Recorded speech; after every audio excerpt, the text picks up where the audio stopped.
सराहना करते हैं। हमारी भी वाणी आप लोगों के कारण ही यहाँ पवित्र होती है। तो बहुत बहुत सत्यों का इस बार केवल 10% था और ठाकुर जी की राधा रानी की इच्छा से वो भी समाप्त हो गया है। शायद कोई बड़ा भारी बेशर्म निर्लज्ज जिसने डंडा नहीं देखा होगा वो शायद अगली बार आ जाए, एक आदमी उसको भी थोड़ा प्रसाद मिल जाएगा, वो शामिल हो जाएगा। और ये आप सब रसिकों के प्यार से एक बहुत बड़ी सफलता थी, क्योंकि संकीर्तन के बीच जो प्रदूषण फैलता था, जैसा कि मैंने पिछली बार आपको कहा था, आधे से ज्यादा सखियां बने हुए थे, उन्होंने शराब पी और उनका जो श्रृंगार, आज भी काफी सारा श्रृंगार, अभी बड़ी कोटली तो छोड़ी आए हैं, उसको रहने दो, ये तो बहुत छोटी रहने दो उसको। तो एक मुख्य चर्चा जो हर बार 30 देती है और आप सब उतावले हैं, हम कोई भी ऐसी बरसाना के अंदर ऐसी व्यवस्था नहीं करना चाहते कि जिससे कल को यहाँ रहने वाले संतों को, रसिकों को किसी प्रकार की परेशानी का सामना करना हो। इस मंच से, इस संकीर्तन सभा से, इन रसिकों की सभा से हम प्रशासन से, डीएम से, एमएलए से, एमपी से सबसे प्रार्थना करते हैं कि बरसाना का ठेका जो है, जो पीली पोखर के साथ इसे बंद करवा दिया जाए। वर्षों से रसिकों के मन में रोष चल रहा है, यहाँ ठेका चलेगा तो केवल हरिनाम संकीर्तन का चलेगा, यहाँ ठेका चलेगा तो केवल राधा नाम का ठेका चलेगा। यहाँ के ठेकेदार केवल यहाँ के रसिक हैं और कोई दूसरा ठेकेदार यहाँ शराब का ठेका नहीं चला सकता। 5 मिनट लगते हैं वैसे तो सब रसिकों को अगर आवाहन कर दिया जाए तो 5 मिनट से ज्यादा नहीं लगता, लेकिन ऐसी कोई बात ना हम चाहेंगे हो, ना आपने किसी में ऐसी हरकत करनी है। उस मामले में प्रशासन से बात हो रही थी और हमारी इस पीड़ा को यहीं के श्री गोकुलेश कटारा जी ने पकड़ा और भारी भरकम विरोध का, धमकियों का, ना जाने कैसी कैसी धमकियां बदमाशों से, लुटेरों से, नेताओं से उनको मिली और उन्होंने फिर भी राधा रानी के आश्रय से उस आंदोलन को जारी रखा। आप सब रसिकों की एक भावना जो थी वो प्रखर होकर के सामने आई। पहले तो डीएम ने घोषणा कर दी कि वहां से नाले के ऊपर ही जो ठेका है इसको बंद कर दिया जाएगा, लेकिन नेताओं के पता नहीं कितने लंबे हाथ फिर यहाँ पहुंच गए, वो अपने दिए वचन से पीछे हट गए। उन्होंने कहा कि ठीक है, 3 दिन राधाष्टमी उत्सव पर हम ठेका नहीं खुलने देंगे। चलो ठाकुर जी की कृपा से, क्योंकि पिछली बार 20 बोतलों के साथ लोगों को हमने पकड़ा था, उनकी धुनाई की थी, ऐसी नौबत इस बार नहीं आई। तो 3 दिन के लिए बंद हुआ, लेकिन प्रशासन ने यह भी आश्वासन दिया है कि अप्रैल में जब नई बोली होगी ठेके की तो ये वाला स्थान उनको लौट नहीं दिया जाएगा, ये वाला स्थान उनको नहीं दिया जाएगा ठेका। अगर प्रशासन फिर भी इस वायदे से मुकरता है तो आप सब रसिकों को अगली राधाष्टमी पर पूरी तैयारी करके आनी है,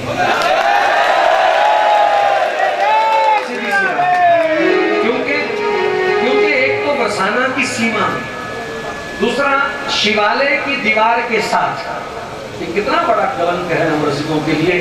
कोई बाहर से नया आदमी आता है, जैसे ही उसका प्रवेश होता है हमारी आंखें झुका देता है, वो सिर्फ इतना बोल करके कि सर ये क्या है।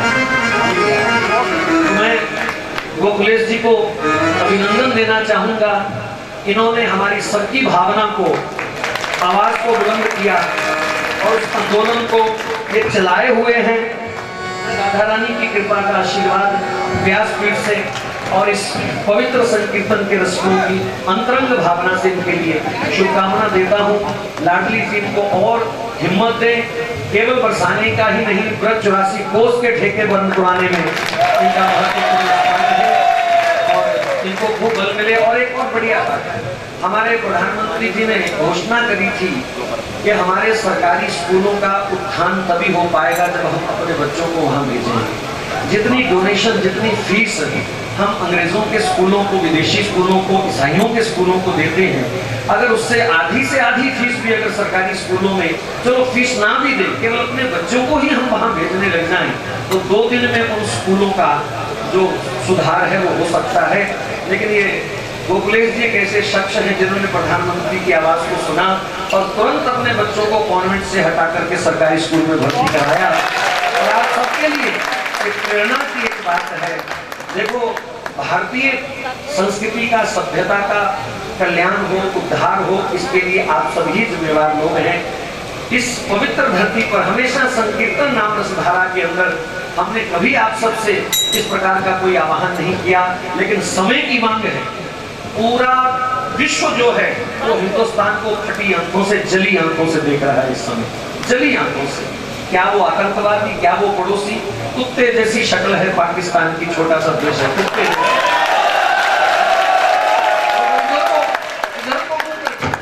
आप नक्शा देख लेना, आज ही नक्शा देखना, कुत्ते कितने बैठा है। वो पंजाबी में बोल रहे चंद्रा गोंड ना हो रही है, वो ऐसा चंद्रा गोंडी है। तीसरे दिन ये हम सबकी कुछ कमजोरियां हैं जिसका वो लाभ उठाते हैं। मेरी प्रार्थना है अपने सनातन हिंदू धर्म के लिए अब कट्टर हो जाओ, एकजुट हो जाओ। ठाकुर जी को चश्मे पहनाने बंद करो, ठाकुर जी को हैट लगवाने बंद करो, ठाकुर जी को मोबाइल पकड़वाने बंद करो। जितना हम अपनी देवी देवताओं का अपमान करेंगे उतनी हमारी भीतर की अंतरंग ताकत कमजोर होती जाएगी। कोई ऐसा दृश्य, कोई ऐसा गीत ये बरसाने के अंदर, आज हमने कुछ डीजे वगैरह जो फालतू बकवासबाजी वाले गीत गा रहे थे हमने बंद करवाए हैं। और एक चक्कर आप सब लोग लगाया करो जिम्मेवारी के साथ। ये नहीं कि जहां ढोल बजता देखा नाचने लग गए, चीखने लग गए। मर्यादा के साथ अपनी देवी देवताओं का सम्मान करो, व्रत रज का सम्मान करो। और जो भी छोटी छोटी हरकतें हम ठाकुर जी का अपमान करते हैं, 25 दिसंबर आएगा ना, आप लोग ठाकुर जी को क्रिसमस ड्रेस पहनाएंगे। बहुत सारे यहाँ लोग बैठे हैं, उन्होंने तो कभी ठाकुर जी के चरणों में प्रणाम नहीं किया करके। हमारा उनसे कोई वैर नहीं है, वो अपनी पद्धति से जिए, जो मर्जी करें। लेकिन आपको कसम है राधा रानी की आज दरबार की, अगर आपने ऐसी वैसी विदेशी वेशभूषा से अपने ठाकुर जी को सजाने का प्रयास किया, हमें अपनी ये विश्व की सर्वश्रेष्ठ संस्कृति है, ये विश्व गुरु की संस्कृति है। और पूरे विश्व को हिंदू सनातन संस्कृति ने जीता है और आगे भी जीत के रहेगा, इसमें कोई संदेह नहीं है। क्योंकि सारी दुनिया, हाँ ठीक है, बहुत अच्छी बात। पूनम जी का कहना है कि जिस दिन क्रिसमस पूजा होती है उस दिन आप सब लोग तुलसी पूजन कीजिए। पत्तों की सुंदर माला राधा राधा लिख करके आप अर्पित कीजिए। हमें जरूरत नहीं है किसी प्रकार की बकवासबाजी में जाने की। हमारा सनातन धर्म इतना विशाल है, इतना उदार है। हमारी लाडली जी ऐसी कृपालु जो अखिल कोटि ब्रह्मांड नायक पर कृपा करती हैं, क्या हमारी झोली खाली भेजेंगी? सवाल ही पैदा नहीं है। जिस दर पर 3 लोक का मालिक झोली फैला करके बैठा है, उस दर पर आने वाले अगर विदेशी संस्कृति सभ्यता के शिकार हो जाएं तो ये बहुत बड़ी लानत का विषय है। मुझे कहना पड़ेगा, यहाँ विदेशी लोग आते हैं। अभी कार्तिक आएगा, अंग्रेज देखने, सिर्फ चाहे उनका शौक कह लीजिए, चाहे उनकी आदत कह लीजिए, चाहे 1 महीने का उनका ढोंग कह लीजिए, मैं किसी तरह की प्रपंचबाजी में नहीं जाना चाहता। वो साड़ियां पहन करके, सिर ढक करके, तिलक लगाए हुए, कंठी माला धारण किए हुए, हाथ में जपकी माला पकड़े हुए वृंदावन में घूमती हैं। और मेरे शब्दों के भी माफ करना, मेरे देश की मेरी बहनें टिकरे पहन करके, हाफ पैंट पहन करके वृंदावन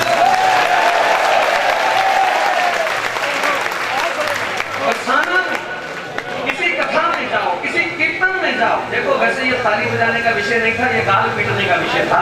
आपने ताली बजा दी, कोई बात नहीं, लेकिन थोड़ा सा ये शर्म का विषय। इस समय मैं माफी मांग के कह रहा हूँ कि कम से कम ऐसी वेशभूषा मेरी बहनें वृंदावन धाम में, कथाओं में, मंदिरों में, कहीं भी जाओ कीर्तन में, सनातन धर्म की पावन मर्यादा के साथ आप लोग चलो। आपका मान दुनिया करेगी, आप स्वयं अपने आप में गौरवान्वित महसूस करेंगे। और समय आ गया है, अब अपनी परंपराओं के साथ हमको थोड़ा कट्टर होकर के चलना पड़ेगा। वेशभूषा का बहुत असर होता है मानसिकता पर। और मैंने एक निवेदन करना, मैं जब स्कूल में अध्यापक था तो मेरी यही वेशभूषा होती थी, तिलक, कंठी इत्यादि। तो अक्सर मेरे से कुछ लोग प्रश्न करते थे, आप तिलक लगा के क्यों आते हो, कंठी क्यों पहनी है, ये क्यों, वो क्यों? तो मैं एक बात कहा करता था उनको, क्योंकि धार्मिक महत्व समझाने की उनके समझ में नहीं आता, वो कल है ही नहीं उन लोगों को, वर्तमान सभ्यता के मारे हुए लोगों। तो मैं एक ही बात उनको कहता था, मेरे माथे पे तिलक होगा तो मैं कम से कम शराब के ठेके पे खड़ा नहीं हो सकता। मेरे माथे पे तिलक होगा तो मैं कम से कम जर्दा हाथ पे रगड़ता हुआ अच्छा नहीं लगूंगा। मेरे माथे में तिलक होगा तो कम से कम थोड़ी बहुत तो मुझे शर्म रहेगी अपने स्वरूप की। और तिलकम हरि मंदिरम, तिलकम हरि मंदिरम, ये साक्षात राधा रानी का, श्री जी का, सीताराम जी का मंदिर है। मस्तक पर आकर के वो विराजमान होते हैं। सुदामा के माथे पर जब ठाकुर जी तिलक लगाने लगे तो वहां लिखा था मस्तक पर, ठाकुर जी ने पढ़ा श्री क्षय, श्री माने लक्ष्मी, धन, क्षय माने नहीं है। ठाकुर जी ने तिलक लगाया और शब्द उल्टे कर दिए और श्री क्षय का यक्ष श्री बना दिया। जो संपत्ति कुबेर के पास है वो संपत्ति मेरे सुदामा। कितना महत्व है तिलक का। आप लोग तिलक लगाया करो, नित्य तिलक लगाओ, ठाकुर जी को तिलक करके प्रसाद तिलक अपने माथे पर सजाओ। और मेरी प्रार्थना, अगली राधा अष्टमी पर सबके सिर पर सुंदर चोटी होनी चाहिए। अब ताली थोड़ी धीमी बजी है। देखो आप भगवान कृष्ण को मानते हैं, सत्य नहीं। सूरदास जी महाराज लिखते हैं, ठाकुर जी कह रहे हैं मैया मोरी कबहू बढ़ेगी चोटी। ठाकुर जी कह रहे हैं मैया मोरी कबहू बढ़ेगी चोटी, तू जो कहती बल्कि बेनी यो नागिन सी मोटी।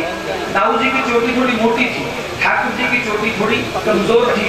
तो ईर्षावश ठाकुर जी कह रहे हैं कि तू तो कहती थी कि तेरी चोटी भी वो जो दाऊ की नागिन जैसी काली काली मोटी, ईर्षा थी मन में चोटी देख करके, तो वो मेरी वैसी क्यों नहीं होती। तो अपने यशोदा मैया कहती है, लाला दाऊ तो दूध भी पीवे और माखन भी खा ले, तू अकेला माखन खाता है, यानी खाद तो खा रहा है पर पानी नहीं मिला तो साथ में। तो पौधे को खाद दो पर पानी ना दो तो फिर चोटी कैसे बढ़ेगी। तो अगर दूध पीना शुरू कर दे तो तेरी भी चोटी बढ़ जाएगी। तो श्याम सुंदर ने कहा भैया अब हम दूध लाओ, अभी लाओ। उसी समय ठाकुर जी ने दूध मंगाया। भैया ने कहा ये तो बड़ी कृपा हो गई ठाकुर जी की, 1 मिनट में लाला पटरी पर आगे जो दूध पीने लग गए। तो दूध का गिलास ठाकुर जी ने हाथ में पकड़ा, एक हाथ से दूध पीने लगे, दूसरे हाथ से चोटी नापने लगे। ये बड़ी पकड़ तो काचो दूध पिवावत पची पची देतना माखन रोटी, मैया मोरी कबहू बढ़ेगी। एक हमारे ठाकुर जी हैं जिसकी आप पूजा करते हो, वो चोटी के लिए लालायित है। और आप नाई की दुकान पर जाकर के सबसे पहले चोटी करते हैं। मुझे शर्म आती है उन लोगों का दर्शन करते हुए जो कुत्ते जैसी पूंछ तो पीछे बना लेते हैं, वो चोटी नहीं रखते हैं। तो बालों के स्टाइल हमारे पंजाब में गुज्जर लोग आते थे पहाड़ों से, वो भैंस के जो कट्टे होते थे ना उनके मुंडन करते थे। उस स्टाइल के मुंडन आजकल के नौजवान करवा रहे हैं हमारे। ये शर्म का विषय। इतनी चोटी आपकी सबकी होनी चाहिए। एक बिल्कुल हमारा धर्म वैज्ञानिक है। अगर आपके गले में जनेऊ का धागा है, सुनो ध्यान से, 2 मिनट सिर्फ लेने हैं। अगर आपके गले में जनेऊ का धागा है और शौच इत्यादि का निवारण करते हुए आप उसको कान पर लपेटते हो, तो मैं बरसाना में खड़ा होकर कह रहा हूँ जिंदगी में कभी डायलिसिस करवाने की जरूरत नहीं पड़ेगी। जब कान के साथ जनेऊ को लपेटा जाता है तो उन नसों को इस प्रकार से वो पकड़ता है कि जिंदगी में कभी किडनी प्रॉब्लम, मूत्र रोग इत्यादि नहीं होता। अब आप स्वयं अंदाजा लगाइए कि धागे 3 कान से लटकाने वो अच्छे हैं कि डॉक्टरों की 4-4 फीट लंबी वो सुइयां जो है वो पेट में गड़वानी अच्छी हैं। तो ये छोटे छोटे सूत्र हैं। मेरी प्रार्थना है, बाकी आप अपने स्वयं मालिक हैं जिंदगी के, कैसे भी जियो, लेकिन इनका साइंटिफिक महत्व है। ये हमारा जो चोटी है, सूत्र है, ये यज्ञोपवीत है। आप इन परंपराओं का सम्मान करें।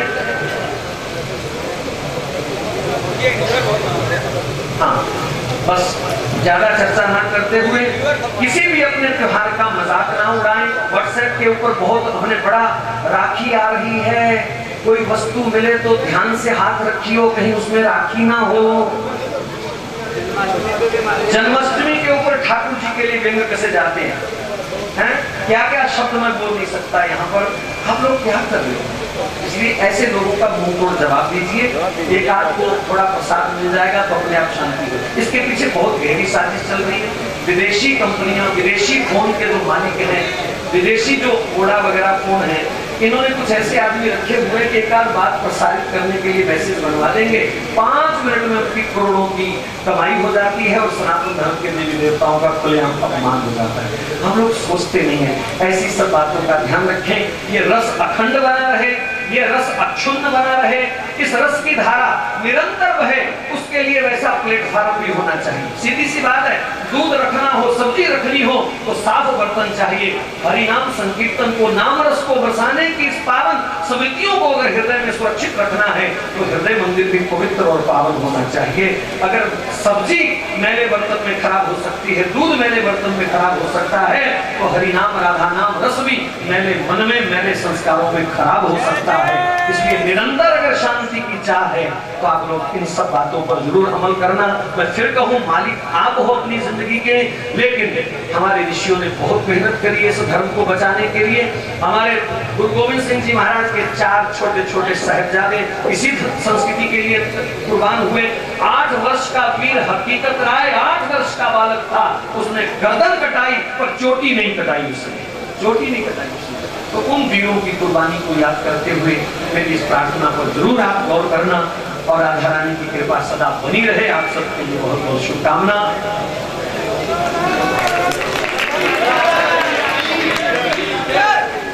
और प्रसन्नता का विषय है कि बहन पूनम जी के कार्यक्रमों का आप लाइव भी आनंद लेते हो, सीडीओं के माध्यम से भी आनंद लेते हो, और आज नई सीडी एक लॉन्च हो रही है, मेरे शाम लौट के आ जाओ, तो उसको भी आप लोग को आनंद पूर्वक उसका रसास्वादन करें और खूब भक्ति जगत में पारस लाडला जी और चंद्रकला दीदी, इनकी भी 2 सीडी, बस 2 बातें करवा दो और एक तेरा सहारा। क्या बात है तरुण जी, ओ तरुण, मेरे को कोई बुलाता ही नहीं स्टूडियो में, कहूँ क्या स्टूडियो वाले भी यही हैं, गावड़िया वाले भी यही हैं भैया। ये रे जय जय श्री राम। बहुत बहुत बधाई। सांवरिया कैसेट को भी बहुत बहुत बधाई। सांवरिया की जितनी सेल होगी उसकी कमीशन रख देना भैया हमारी। जय जय श्री राम। तो एक बार शुभकामना के साथ ताली गोखलेश जी के लिए, शुभकामना के साथ।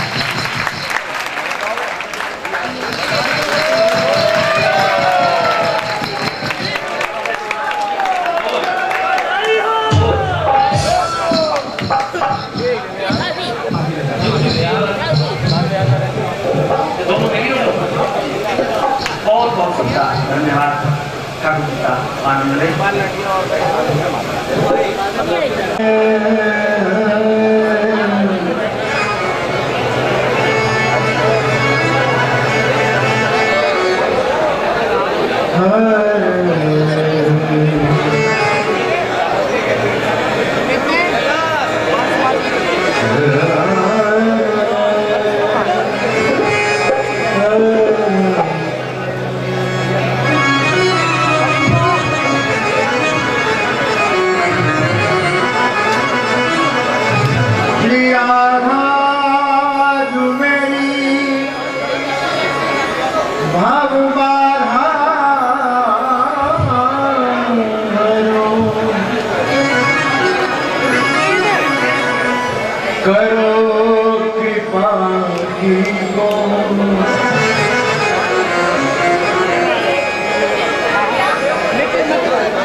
मेरी चाह कोई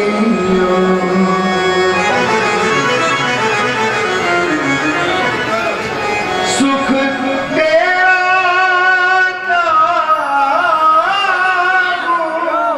सदा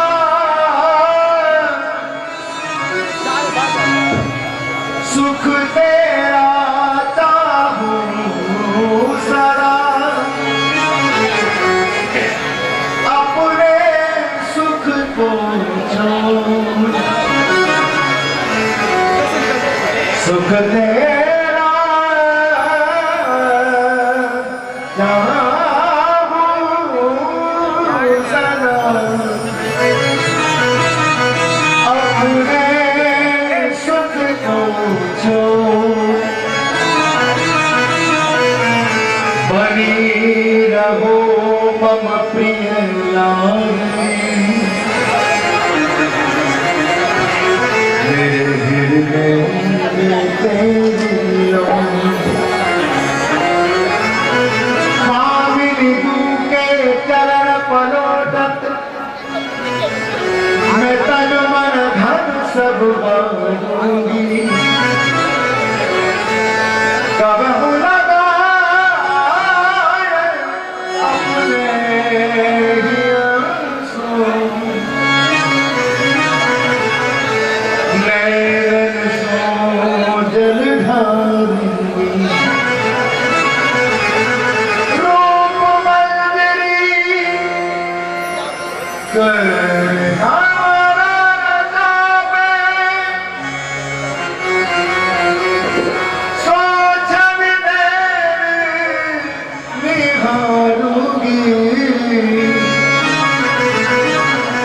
अनुराग सखी बरसाने वाली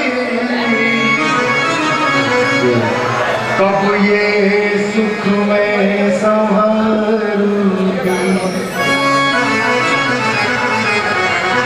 भैया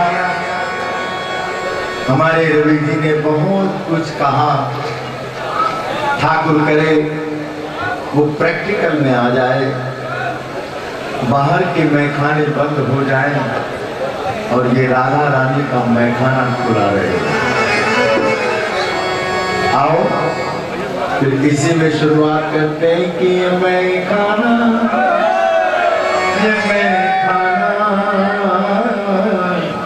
मैं मैखाना इसलिए कह रहा हूं यहां भी जितने बैठे सारे नशेड़ी हैं